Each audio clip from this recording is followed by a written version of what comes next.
Hey, Living Hope, Pastor Chris here today, and I am with our group that went to Molokai recently on a short-term missions trip, and we're excited today to share another story of Living Hope from these guys and gals that went on the trip. We wanted to give you guys a recap of the trip and share in the fruit that came from their trip, because y'all came together and supported them so well. We're so thankful, and we're excited today to hear from them and about what God did on their trip. So I'm going to ask them a few questions, and they'll share together with you guys today. So would you start off by just a handful of you share with us, how did God work through you? Chris, why don't you go first? You, as the fearless leader. As a fearless leader. I think for me, God working through our team as a whole, and something that I saw, especially as given to me by the other leadership at the camp that we were working with, was that our team did a really good job working behind the scenes. We had to pivot a little bit from what we originally thought we were going to do, but God was able to use that, and we were a great encouragement to help the camp run smoothly, and that was greatly appreciated by the group, the team out there. So that was one way that he worked through us. Good. Darren, was this your first missions trip?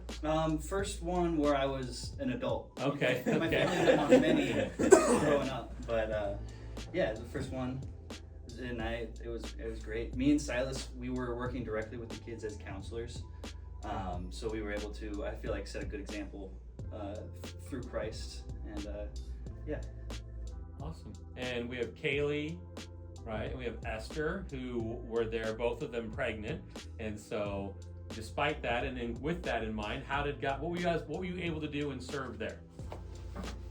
Yeah, kitchen help was where we mainly were, and chopping lettuce and tomatoes was not glamorous, but it still had to get done, and we felt it was valuable to be able to serve the counselors, the kids, by making sure they had good food and that everybody got some. Awesome. And you help with serving it too. Yeah.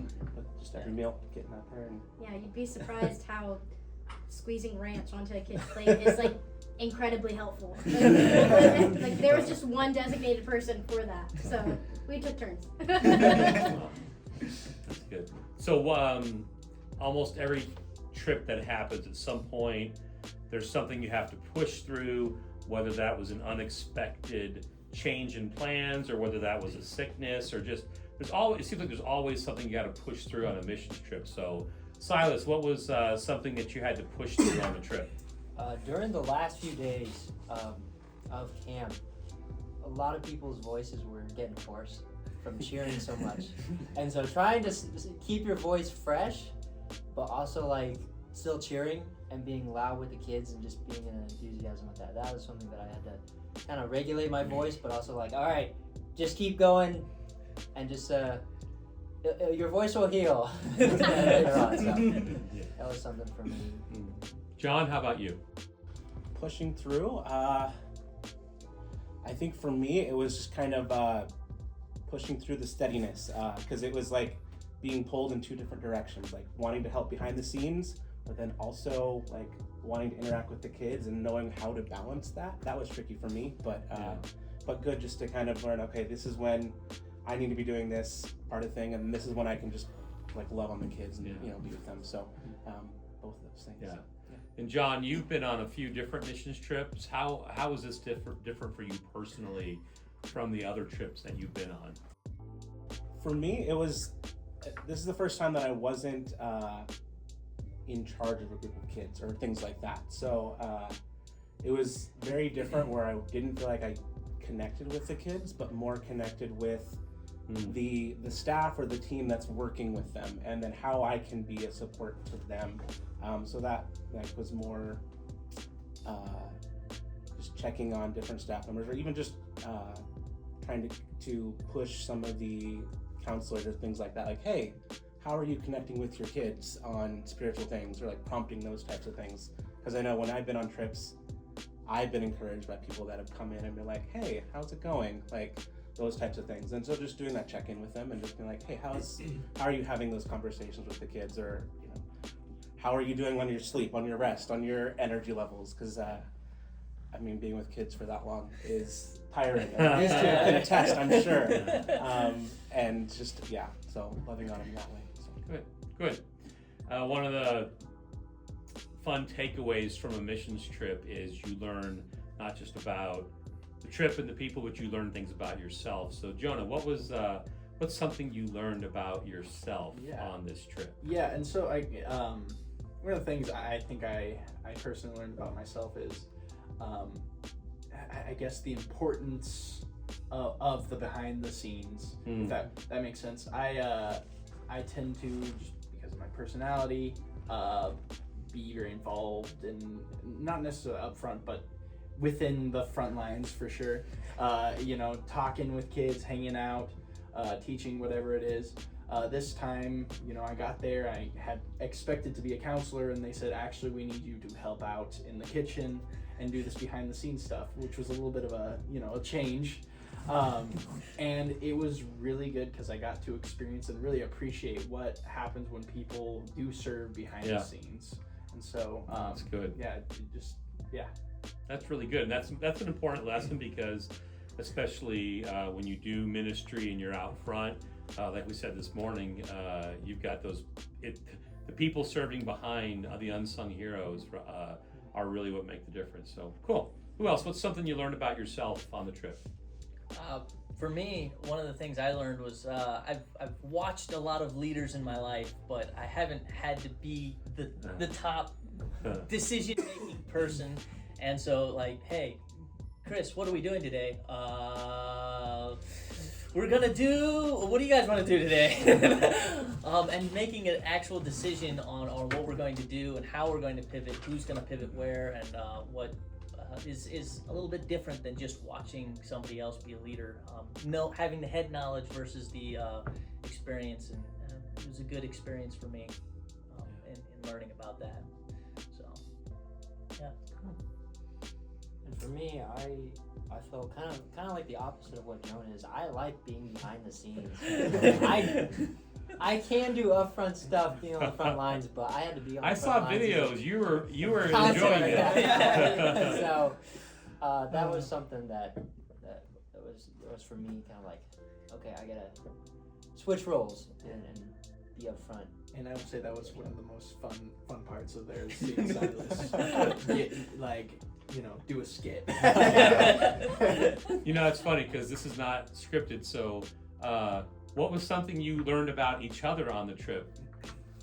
Like Silas being the stealthy upfront guy. No, he stole the show. He owned it. It was super fun. Yeah. I don't know. Watching John was like, I learned a little bit about how responsible and solid of a guy John is. Like taking care of all the kitchen stuff, looking for things to do. I learned a lot. It was diligent, vigilant. Keeping like, hey, should we be doing this? Yes, we should have been doing that. Thank you for asking. That was great. That's cool. Yeah. So. Well, this was my third time on Molokai, and so I knew the church, I knew some of the people, I knew what to expect a little bit more, but being able to bring other people and hear their questions and explain something that I kind of knew, but that you really knew better. It was a neat experience to do a missions trip together for the first time, but also introduce people to something that was not new to me. Yeah, that's great. I love that. So how are you a better disciple because of this trip? I think overall, going back to what I said about being behind the scenes, it just gives me a further appreciation just for those people who are constantly behind the scenes, constantly making sure gears are turning, stuff's getting done. It is a lot of work, and I've heard it said before that the only time that someone who's behind the scenes get noticed is when things go wrong. And so having things go correctly and right just it really gives me a further appreciation for that. Yeah, for me, again, going back to learning more about leadership, Like, it's one thing to appreciate that a leader is struggling and making hard decisions and helping do work, and it's another to do work and learn, hey, it's also mentally draining to make a decision maybe not everybody's going to be super happy with. Maybe some people will be, maybe some people won't, but yeah, just learning and having that experience. So, Darren, how are you a better disciple because of this trip? Yeah, I was just thinking about Pastor Randy and Luis. They're so passionate about what they're doing over there, and it was such an encouragement for me. And like, my goal always is, how can I grow? How can I get better and grow in Christ? And I just felt like they were such a good example of that, and a good reignition of that belief and that goal. Awesome. One last question, and I'd actually like for everybody to answer this question. So, and my question is, what lasting fruit will there be in both the lives of those you minister to and in your own life? Because the point of the missions trip is to share the gospel with those who don't know Christ, for those who do know Christ, for them to be discipled, and for those who are going and serving, for them to grow as well. So what's some lasting fruit, either in your own life or in the life of those who you served? Yeah, I mean, right off the bat, I would say talking to Randy and hearing really what the mission of the camp is. It's really unique because most children's camps, you would think that they have mostly Christians. Yeah. This is inverse. He said probably about 10% of the kids going there are Christians, and then the rest are all just kids that live on the island. So they're all hearing these things, and I mean, they were teaching some things like who is God, talked about the need for a Savior, talked about Jesus, and it was just really interesting hearing. These kids very likely could have been hearing the gospel for the first time in their lives. There was one girl in particular that I got to, she really liked me for some weird reason. I got to be the spear throwing guy, so I got to teach the kids how to throw spears, and she called me Master Splinter. And at the end of the camp, you know, she was just always saying hi, and so I just went up to her, and she was asking me, you know, everyone for autographs, and so I, you know, wrote down a Bible verse, "You're saved by grace through faith, not by works, so no one can boast." And I just asked her about that, and she had, in the very least, a grasp on what that meant, and so it was exciting hearing that that's probably what a lot of other kids are doing. They're at least understanding the gospel. Good. Jaylee? What's the question again? What's some lasting fruit, either in the lives of those you minister to and or in your own life from the trip? I think I really learned a lot about serving others and not being served. Like, literally, there's times where, I mean, Esther and I were both serving food, and that's really hard when you're pregnant and you haven't eaten. But like, those kids like appreciated what we did in the kitchen. Like, they were coming back for seconds, wanting thirds, you know, and you by the end of the week knew, okay, that one does not like cucumbers. Like, don't. But yeah, just serving others and getting over the fact, okay, I'm hungry, I'm tired, but not even thinking about that and thinking by the end of the week, oh, this kid doesn't like this. They're gonna pass, don't try, don't do it, you know? And so yeah, just serving others. Yeah. Kind of piggybacking what Jonah was saying, like, this Molokai was in the United States, but only 10% of the kids there were saved, and they were going to a church camp. It's like bringing back that mindset, like, people need Jesus everywhere. We need to be ready to spread the gospel, and like in any situation you are in the day. Like, there's people in Boise many people in Boise that need help and need to hear the gospel.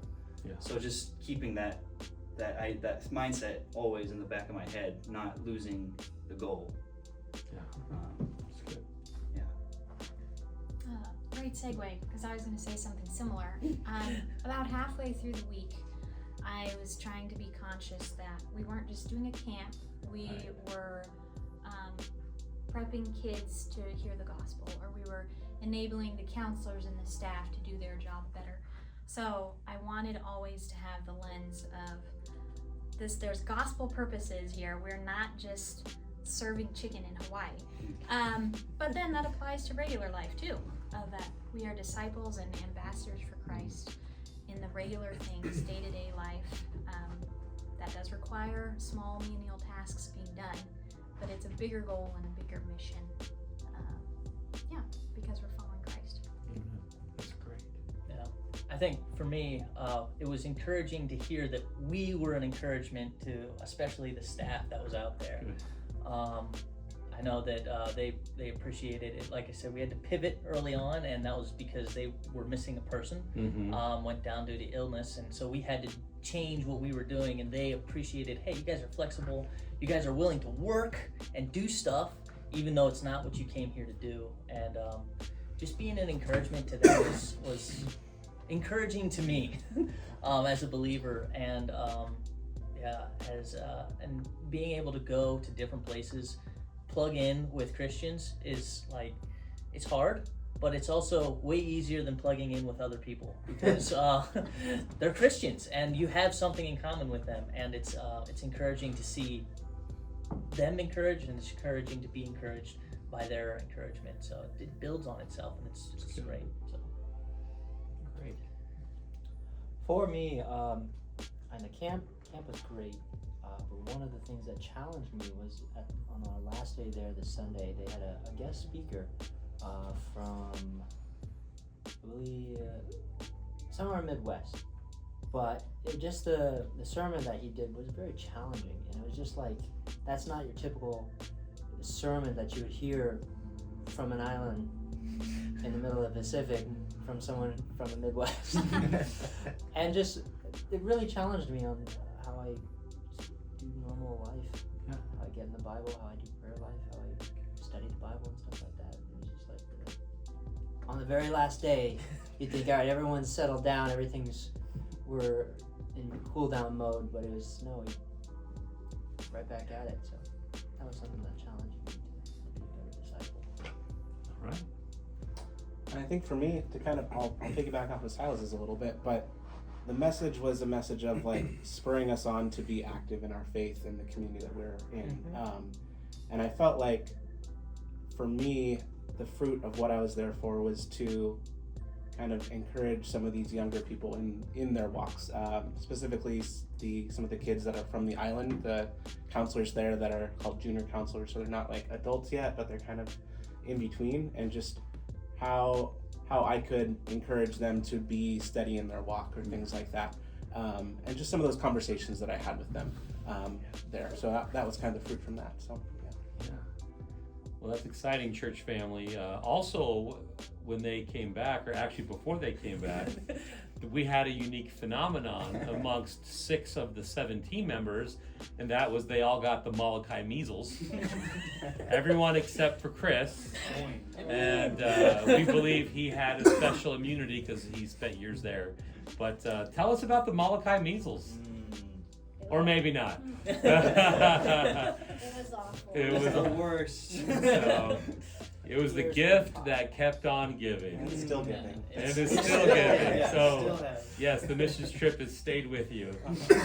we will remember it It made a forever. lasting impression. Now, if we all notice, Jonah has his elbows on the table.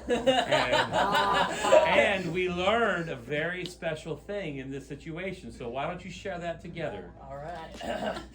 Jonah, Jonah, strong and able, get your elbows off the table. This is not a horse's stall, this is a decent dining hall. Round the table you must go, you must go, you must go. Round the table you must go, you were naughty. Yes. All right. Well, church family, I just want to thank you so much for helping to send these 7 awesome young adults to Molokai. And I'm excited because the truth is, in the days and months and even in the years to come, there has been seed that has been planted and watered, and God in His sovereignty will cause that to grow. And many of these kids down the road, we'll see how God used these 7 people who said, yes, I'll go and be sent in their lives to bring them to Christ and to grow them, which is what we're all about as a church that wants to send people out into the work of Jesus. So thank you, church family, for helping provide this story of living hope. We look forward to many more together. Love you guys. God bless you.